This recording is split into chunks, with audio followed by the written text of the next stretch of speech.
ভালো হচ্ছে, ভালো ভালো মোটে দিছে।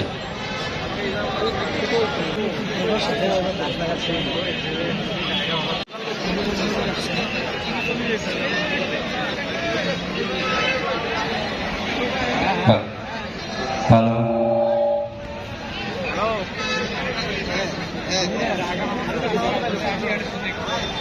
হ্যালো দিয়েছিলাম আমার নবীকে শুনতে মনে চায়, আওয়াজ নাই লালমনির হাটের গলায় মনে চায়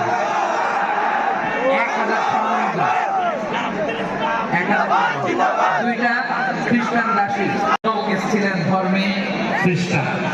লালমনির হাটের ভাইরা আওয়াজ করে বলেন মিশরের বাদশা ধর্মে কি ছিল? হেদায়েতের অনুসরণ করে। সুবহানাল্লাহ পড়ে।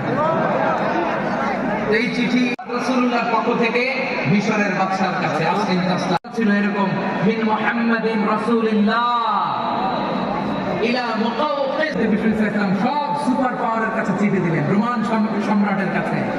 এই 53 জন বাংলাদেশিকে মাফ করে দেন। এই চিঠির বদৌলতে বেকুসুল খালাস সরাসরি জি টু জি বলে, G to G, government to government G নেমে এসেছিল জানেন। ওইখানে ডেমনস্ট্রেশন করা যায় না, সেখানকার সরকার তাদেরকে যাবজ্জীবন দিয়েছিল। তখন সারা বিশ্বের বাংলা ভাষাভাষী লোকেরা এই আন্দোলনের সাথে সমর্থন তারা করেছে, এটাকে সাপোর্ট করেছে। তারা সমর্থন আরেক রাষ্ট্রপ্রধানের কাছে, ঠিক কিনা বলেন? জানেন না আপনারা?